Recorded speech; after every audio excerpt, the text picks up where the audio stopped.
हमारे पूर्वजों की उच्च स्मरण शक्ति हमारे लिए उत्तम प्रमाणित नहीं हुई और जिन स्मृतियों की, लेखों की, पुस्तकों की रचना की भी गई तो उन्हें आक्रांताओं द्वारा जला दिया गया। मंदिरों का निर्माण इसी स्थान पर ही क्यों किया गया? दोस्तों, केदारनाथ से लेकर रामेश्वरम तक इस स्थान पर मंदिरों के निर्माण के लिए अन्य कारण भी थे और वो ही मैं आपके साथ आज साझा करने वाला हूँ। क्षेत्र पर डकैतों का राज्य था और संभवतः उन डकैतों के कारण ही ये विश्व के सबसे बड़े मंदिरों के समूह में से एक बटेश्वर मंदिर समूह सुरक्षित बचा रहा। तो प्रश्न यह आता है कि विदेशी आक्रांता हमारे मंदिरों को लूटने के बाद उन्हें तोड़ क्यों दिया करते थे? ये मंदिर तो उनके लिए दूधाधारी गाय के समान होने चाहिए थे। आज लूट लिया, कुछ वर्षों बाद फिर से लूट लिया।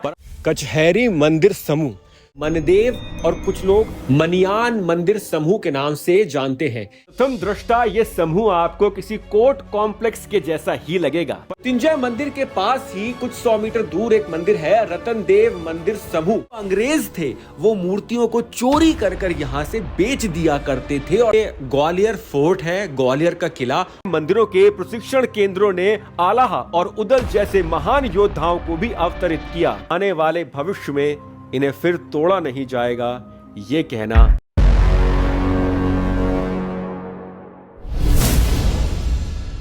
मध्य प्रदेश मुरैना जिले में स्थित 200 मंदिरों का बटेश्वर मंदिर समूह।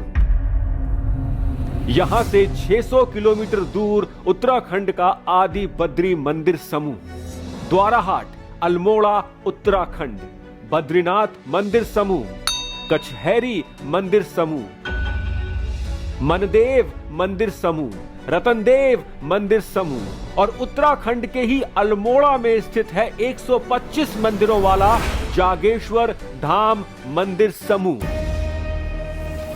अविभाजित भारत में ऐसे अनगिनत मंदिरों के समूह थे, परंतु क्या है इन मंदिरों का इतिहास? ये मंदिर समूह में क्यों बनाए जाते थे? चाहे मध्य प्रदेश हो या फिर उत्तराखंड या हिमाचल, ऐसे मंदिरों की बनावट एक दूसरे से काफी मिलती जुलती है। अपितु सिर्फ संरचना ही नहीं, एक वृतांत भी इन मंदिरों में सामान्य है। इन सभी मंदिरों को तोड़ा गया है, परंतु क्यों? चलिए इस प्रश्न का उत्तर खोजने वापस चलते हैं मध्य प्रदेश के मुरैना में स्थित बटेश्वर मंदिर समूह, जिसका नाम भूतेश्वर अर्थात भगवान शिव के नाम से लिया गया है। दोस्तों, आज मैं आपको भगवान शिव की एक छुपी हुई नगरी के दर्शन कराने वाला हूं। डकैतों का क्षेत्र है, ये चंबल का इलाका है। ये डकैतों की वजह से ही, उसी कारण ये मंदिर छुपा रहा, यहाँ कोई नहीं आया, परंतु अब इसको पुनः जीवित करने का कार्य किया जा रहा है। अनगिनत मंदिर है यहाँ पर भगवान शिव के। भगवान शिव को समर्पित ये स्थान छुपा हुआ है बिल्कुल पहाड़ों की, चंबल की पहाड़ियों में। और इसका क्या इतिहास है, क्यों बनाया गया, वो सब साझा करूंगा। सावन का महीने चल रहा है और मैं प्रयास कर रहा हूं कि भोलेनाथ के ऐसे ऐसे मंदिरों के आपको दर्शन कराऊं जिसके बारे में आपको कम पता होगा। बारिश शुरू हो चुकी है, थोड़ा सा रुक कर मैं वीडियो बनाने अंदर जाऊंगा। मंदिरों के एक प्राचीनतम समूह के दर्शन आपको मिलेंगे इस वीडियो में, तो वीडियो को अंत तक अवश्य देखिएगा। दोस्तों, बटेश्वर मंदिर समूह टूटे हुए मंदिरों का एक समूह है जिसका पुनरुद्धार निर्माण किया जा रहा है। तो यहाँ पर मंदिर के प्रांगण में नोकीली वस्तुएं और ऐसे पत्थर हो सकते हैं जो आपके पैरों को नुकसान पहुंचा सकते हैं। तो प्रांगण में तो आपको जूते पहनकर ही जाना होगा। जो नियम है उसका मैंने पालन किया है। मंदिर के अंतराल गर्भगृह में मैंने जूते नहीं पहने थे। पहले ही आपको अवगत करा दूं जिससे किसी को बुरा ना लगे।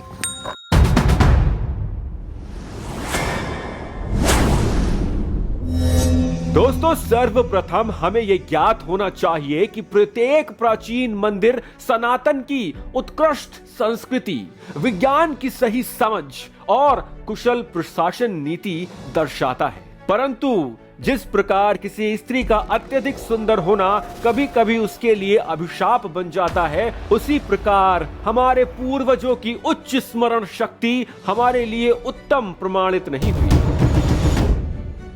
लिखने की कोई परंपरा भी नहीं थी और ग्रंथ भी नहीं थे। ज्ञान को याद रखने की अत्यधिक अच्छी क्षमता होने के कारण हमारे कुछ पूर्वजों ने अपनी स्मृतियों की रचना नहीं की, और जिन स्मृतियों की, लेखों की, पुस्तकों की रचना की भी गई तो उन्हें आक्रांताओं द्वारा जला दिया गया, जिस कारण प्रमाणिकता के अभाव में मंदिरों से जुड़े अधिकतर रहस्य छुपे रहे। परंतु जब भी मेरे जैसा कोई बुद्धिहीन व्यक्ति इन मंदिरों को देखता है तो उसके मन में एक ही प्रश्न आता है, क्यों? इन मंदिरों का निर्माण इसी स्थान पर ही क्यों किया गया? दोस्तों, केदारनाथ से लेकर रामेश्वरम तक प्रत्येक मंदिर एक शक्ति बिंदु पर बना हुआ है। पृथ्वी में ऐसे बहुत सारे शक्ति बिंदु हैं जो सही समय पर मनुष्य को अंतरिक्ष की शक्तियों के साथ जोड़ सकते हैं। परंतु उन शक्ति बिंदुओं को ढूंढने के बाद उस स्थान पर मंदिरों के निर्माण के लिए अन्य कारण भी थे, और वो ही मैं आपके साथ आज साझा करने वाला हूं। शक्ति बिंदुओं के अलावा इन मंदिरों को बनाने के पीछे क्या क्या कारण रहे, उसको प्रमाणित करने के लिए बटेश्वर मंदिर समूह एक उपयुक्त उदाहरण है।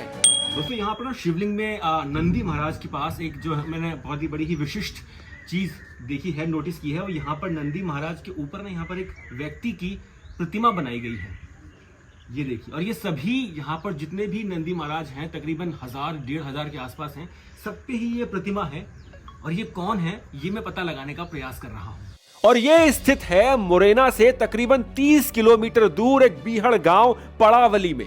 सन 2005 से पहले आप और हम तो छोड़िए, पुलिस भी यहाँ आने से डरती थी, क्योंकि इस पूरे क्षेत्र पर डकैतों का राज्य था, और संभवतः उन डकैतों के कारण ही ये विश्व के सबसे बड़े मंदिरों के समूह में से एक बटेश्वर मंदिर समूह सुरक्षित बचा रहा। ये है एंट्रेंस एक ऐसे शिव मंदिर के समूह की जिसके बारे में आपको बहुत कम ज्ञात होगा। अनेकों शिव मंदिर का ये समूह है। चमत्कारिक स्थान होता है, उसी स्थान पर फिर मंदिर बनाए जाते हैं ताकि अन्य लोग वहां आए और उनको भी उसका लाभ मिले। अन्यथा यहाँ स्थापित मूर्तियों को बेच दिया जाता, जैसा कि हमारे कुछ अन्य मंदिरों की मूर्तियों के साथ हुआ है। उन मंदिरों के दर्शन भी मैं आपको इसी वीडियो में कराऊंगा। वैसे ऐसा नहीं है कि इन मंदिरों को मात्र प्राकृतिक आपदाओं से नुकसान हुआ है। इन मंदिरों को समय समय पर मुगल शासकों द्वारा और फिर अंग्रेजों द्वारा तोड़ा गया है और कई बार लूटा गया है। अब दोस्तों, प्रश्न यह आता है कि विदेशी आक्रांता हमारे मंदिरों को लूटने के बाद उन्हें तोड़ क्यों दिया करते थे? ये मंदिर तो उनके लिए दूधाधारी गाय के समान होने चाहिए थे। आज लूट लिया, कुछ वर्षों बाद फिर से लूट लिया। परंतु दोस्तों, हमारे मंदिरों को तोड़ने के पीछे एक बहुत बड़ा कारण था जो कोई इतिहासकार आपको नहीं बताएगा। अब आर्कियोलॉजिस्ट की माने तो इन मंदिरों का निर्माण गुर्जर प्रतिहार राजवंश द्वारा 7वीं से 8वीं शताब्दी के बीच कराया गया था।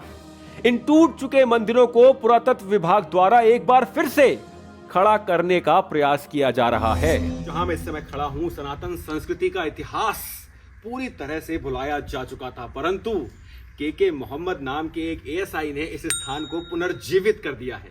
इस स्थान का इतिहास क्या है? यहाँ पर अनेकों शिव मंदिर हैं, अनेकों, एक नहीं अनेकों शिव मंदिर है। जैसे ये भगवान शिव की एक नगरी रही हो प्राचीन काल में, उसी तरह ये स्थान है। तहस नहस हो चुका है, परंतु दोबारा से इसे पुनर्जीवित किया जा रहा है। समृद्ध विकसित इतिहास को सनातन संस्कृति के। परंतु अब प्रश्न तो वही उठता है, मंदिरों को तोड़ा ही क्यों गया था? तो दोस्तों, हमारे मंदिरों को तोड़े जाने के पीछे सबसे बड़ा कारण यह था कि ये मंदिर सिर्फ आस्था का केंद्र नहीं थे, ये शक्ति बिंदु ही नहीं थे, अपितु एक प्रशासनिक कार्यालय, समानांतर सैन्य मुख्यालय, न्यायालय, कोषागार और अन्य एक प्रकार से राजा के अधीन सुदूर क्षेत्र में सरकारी केंद्र भी थे। अब ये समझिए, विदेशी आक्रांताओं से सुरक्षा के लिए मंदिरों की सहायता ली गई, क्योंकि अधिकतर मंदिर गांव के आसपास ही हुआ करते थे। तो उद्देश्य ये था कि मंदिर की सुरक्षा के लिए सैन्य टुकड़ी को आसपास के गांव के लोगों की भी सहायता मिल जाती थी। मंदिर के साथ लोगों की आस्था ही नहीं, भावनाएं भी जुड़ी हुई। और ऐसे बड़े मंदिरों के समूह सिर्फ आस्था का केंद्र नहीं थे, अपितु युवाओं के लिए युद्ध प्रशिक्षण केंद्र और शिक्षा केंद्र भी थे। ऐसे ही मंदिरों के प्रशिक्षण केंद्रों ने आलाह और उदल जैसे महान योद्धाओं को भी अवतरित किया, जिन्हें मध्य प्रदेश के कई क्षेत्रों में भगवान माना जाता है। मंदिरों का एक मुख्य कार्य था कि स्वेच्छा से दिए गए दान अथवा कर को इकट्ठा करना, उसका उपयोग राज्य की सीमाओं को सुरक्षित करने के लिए, जलाशयों का निर्माण करने के लिए अथवा मंदिर में रहने वाली सैन्य टुकड़ी, प्रशिक्षण के लिए आए हुए युवाओं के साथ साथ यात्रियों के भोजन की व्यवस्था के लिए भी इस धन का उपयोग किया जाता था। इसी कारण मंदिर में प्रचुर मात्रा में खाद्य सामग्री, सोना, चांदी, अशर्फियां एकत्र रहती थी। इस एकत्रित दान एवं कर का एक भाग राजकोष में अर्थात राजा के पास भेज दिया जाता था, जिसका उपयोग कठिन समय में जैसे कि सूखा, बाढ़ आदि में लोगों की सहायता हेतु किया जाता था। राजपथ बनाया जाया करते थे। राजमहल को सुरक्षित करने के लिए भी इसी का उपयोग होता था। राज्य की सीमाओं पर स्थित ये मंदिर अधिकतर राजा के मुख्यालय से काफी दूर हुआ करते थे। ये ग्वालियर फोर्ट है, ग्वालियर का किला, और ये मुरैना के बटेश्वर मंदिर समूह से तकरीबन मान के चलिए 45 किलोमीटर दूर है। आदि काल में ऐसे जो किले होंगे वो मंदिरों से काफी दूर हुआ करते होंगे, नगर के बीचों बीच। तो ऐसे में यदि गांव खेड़ा क्षेत्र में कोई समस्या आती थी तो यहीं से राजा को संदेश भेजा जाता था, और छोटी मोटी समस्याओं का समाधान तो यहाँ पर रहने वाले पुरोहित द्वारा किया जाता था। दोस्तों, ये ढांचा है आधुनिक प्रशासन का अर्थात मॉडर्न एडमिनिस्ट्रेशन का, जो हमारे सनातन धर्म की ही देन है। आप हमारे पुरोहित को एक प्रकार का डीएम मान सकते हैं उस क्षेत्र का, क्षेत्र अधिकारी, सर्कल ऑफिसर और डिस्ट्रिक्ट मजिस्ट्रेट आप उसे मान सकते हैं। ये कुशल प्रशासन जो है ये हमारे धर्म की ही देन है। ये स्थान लोक अदालत और डाक घर का भी कार्य करते थे। इसके अलावा किसी प्रकार की महामारी या स्वास्थ्य संबंधित आपदा आने पर इन मंदिरों का उपयोग लोगों को एकांत अर्थात आइसोलेशन में रखने के लिए भी किया जाता था, जिसमें भिन्न भिन्न प्रकार की चिकित्सा पद्धति से रोगी को स्वस्थ करने का प्रयास किया जाता था। इन मंदिरों में गांव के आसपास के क्षेत्रों की आबादी, पशुधन संख्या, जमीन का लेखा जोखा, उत्पादन से लेकर लोगों के जन्म से लेकर मृत्यु तक का पूर्ण वही खाता रखा जाया करता था। और तो और दोस्तों, मंदिरों के पास सबसे बड़ा अधिकार लोगों को न्याय अथवा दंड देने का था। जिस प्रकार आज सुप्रीम कोर्ट की बेंच और सरपंच होते हैं, उसी प्रकार मंदिरों में भी भिन्न भिन्न न्याय विभाग हुआ करते थे। कचहरी मंदिर समूह दोस्तों, उत्तराखंड के द्वारा हाट में स्थित ये कचहरी मंदिर समूह अपने आप में बहुतम अति रसकृत उदाहरण है इस बात का कि कैसे मंदिर न्यायालय का भी कार्य करते थे। कचहरी नाम के पीछे भिन्न भिन्न लोगों का भिन्न भिन्न मत है। उनमें से एक मत ये है कि इन मंदिरों का निर्माण ही न्यायालय के लिए किया गया था।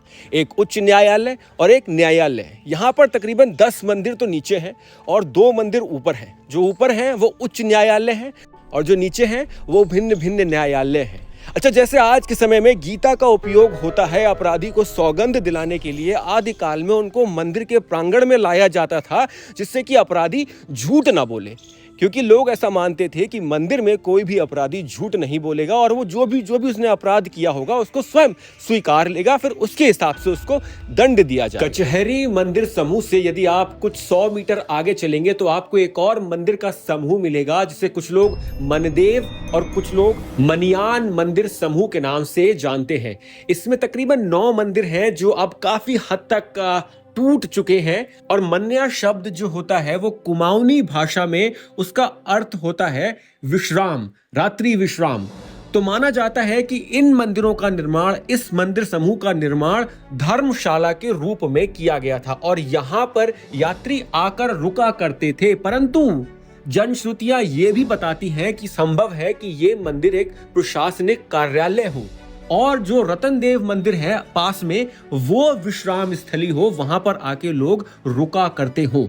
तो ये बात तो प्रमाणित होती है कि इन मंदिरों का उपयोग आस्था के अलावा प्रशासनिक कार्यालय और धर्मशाला के रूप में भी होता था। प्रथम दृष्टा ये समूह आपको किसी कोर्ट कॉम्प्लेक्स के जैसा ही लगेगा, परंतु इन मंदिरों के पास किसी को भी मृत्यु दंड देने का कोई अधिकार नहीं था। सनातन धर्म में आंख के बदले आंख का प्रावधान कभी नहीं रहा। दंड के प्रावधानों में सैनिकों की सहायता करना, मंदिर में साफ सफाई करना, पशुओं को चराना, भोजन बनाना, खेत जोतना, निर्माण कार्य में मजदूरी करना और कहीं कहीं तो प्रातःकाल तालाब से जल लेकर शिवलिंग पर 1 वर्ष तक जल अभिषेक करने जैसे प्रावधान थे। ये है दोस्तों उत्तराखंड के द्वारा हाट में जो मंदिरों के समूह हैं, 8 मंदिरों के समूह हैं। कुल मिला के 55 मंदिर हैं यहाँ पर। उनमें से एक है मृत्युंजय मंदिर समूह। इसमें 3 मंदिर हैं। ये भगवान शिव का मुख्य मंदिर है। ऐसे ही मंदिर हर एक समूह में एक ऐसा मंदिर है जो या तो भगवान शिव को समर्पित है, अन्यथा भगवान विष्णु को समर्पित है। तो जितने भी ये मंदिर के समूह हैं, इनमें जो मुख्य देवता है वो या तो भगवान शिव हैं, अन्यथा भगवान विष्णु हैं। परंतु जो भगवान शिव के मुख्य रूप से भगवान शिव को समर्पित मंदिर हैं, उनके समीप आपको जलाशय अवश्य मिलेगा, जिससे कि प्रातःकाल जलाशय से जल लेकर जल अभिषेक करना अनिवार्य था। और यदि कोई अपराधी है, उसे दंड मिला है ये कि उसको जलाभिषेक करना है, तो उसको भी पुरोहितों के साथ और अन्य भक्तों के साथ एक तय सीमा तक भगवान शिव पर जलाभिषेक करना अनिवार्य था। अब आप सोचेंगे ये कैसा दंड हुआ, शिवलिंग पर जलाभिषेक करना, ये तो एक अच्छा काम है। तो दोस्तों, मंदिर में जो अपराधी आते थे उन्होंने छोटे छोटे अपराध किए होते थे और ये मंदिर एक प्रकार से उन्हीं अपराधियों के लिए सुधार गृह का भी कार्य किया करते थे, जिससे कि अपराधी को अपराध का और भगवान का दोनों का बोध हो जाए। मृत्युंजय मंदिर के पास ही कुछ 100 मीटर दूर एक मंदिर है, रतन देव मंदिर समूह। ये मंदिर एक विश्राम स्थली थी। पूर्ण रूप से ये माना जाता है, यहाँ के लोगों ने मुझे बताया कि ये मंदिर एक प्रकार से विश्राम स्थली थी। इन मंदिरों का पुनरुद्धार का कार्य जो है वो कत्यूरी राजवंश के राजाओं ने किया था 8वीं से 11वीं शताब्दी के बीच। अब तो हिंदुओं की धरोहर, हमारी ऐतिहासिक धरोहर काफी हद तक नष्ट हो चुकी है। माना जाता है कि पहले दिल्ली सल्तनत के राजाओं ने, उसके बाद फिर मुगलिये बादशाहों ने, उसके बाद फिर हाफिज खान जैसे लोगों ने इन मंदिरों में तोड़फोड़ की और इनको लूटा गया। परंतु अभी भी जो ये मंदिर खड़े हैं, ये इसलिए खड़े हैं क्योंकि पुरातत्व विभाग वालों ने इनकी देखरेख का कार्य आरंभ कर दिया था पहले से ही। अब दोस्तों, इतिहासकारों का यह मानना है कि इन मंदिरों में टूटी फूटी मूर्तियों के अवशेष इसी कारण नहीं मिले क्योंकि मुगल तो मूर्तियों को तोड़ दिया करते थे, परंतु जो अंग्रेज थे वो मूर्तियों को चोरी कर कर यहाँ से बेच दिया करते थे। और संभव है कि इन मंदिरों की मूर्तियां आज अमेरिका में या यूके के किसी घर में या भारत के ही किसी धनवान के घर में स्थापित हो और उनको इस बात का ज्ञान भी ना हो कि वो जो मूर्ति उनके मंदिर में रखी है या उनके ड्राइंग रूम में रखी है वो असल में द्वारा हाट के किसी मंदिर से चोरी होकर वहां तक पहुंची है। ऐसे हमारे इतिहास को लूटा गया है कि उसके कण कण को जोड़ना अब संभव नहीं है।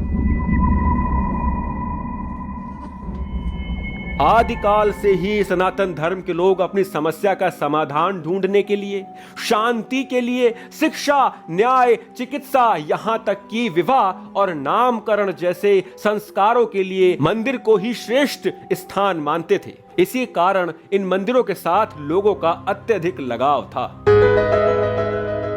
राज्य के मध्य से दूर के क्षेत्रों के लिए मंदिर ही राज्य की संप्रभुता और सामाजिक ताने बाने के साथ साथ भावनात्मक केंद्र रहा करते थे। इस केंद्र का शक्ति बिंदु मंदिर में स्थापित शिवलिंग हुआ करता था। प्राण प्रतिष्ठित शिवलिंग के टूटने को राज्य के लिए अपशगुन माना जाता था। इसलिए लोगों का मनोबल और हिम्मत तोड़ने के लिए महमूद गजनी जैसे आक्रांताओं द्वारा शिवलिंग के साथ साथ मंदिरों पर आक्रमण कर उस व्यवस्था पर भी आक्रमण किया जाता था जो आसपास के क्षेत्रों की रीढ़ की हड्डी का कार्य करती थी, जिस पर लोगों को अटूट विश्वास था। अपितु आक्रमण होने पर पुरोहित और सैन्य टुकड़ी सर्वप्रथम शिवलिंग को ही बचाने का प्रयास करते थे। परंतु इन शिवलिंगों की दशा देखकर यह कहा जा सकता है कि कभी कभी एक धर्म की अच्छाई उसकी कमजोरी और दूसरे धर्म की बुराई उसकी शक्ति बन जाती है।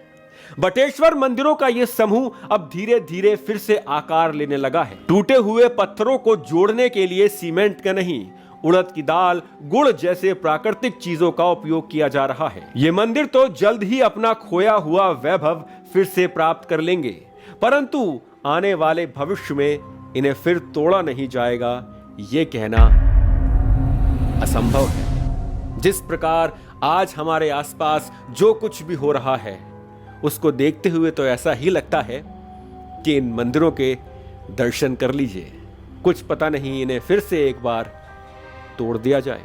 आशा करता हूं आपको वीडियो अच्छा लगा होगा। यदि वीडियो अच्छा लगा है तो आप लाइक, कमेंट, शेयर कर सकते हैं, और यदि बहुत ही अच्छा लगा है तो आप मेरी वित्तीय सहायता भी कर सकते हैं। ऐसे नए नए प्राचीनतम स्थान आपको मैं वीडियोस के माध्यम से दिखाता रहूंगा। हर हर, सावन का महीना है तो बोलिए हर हर महादेव।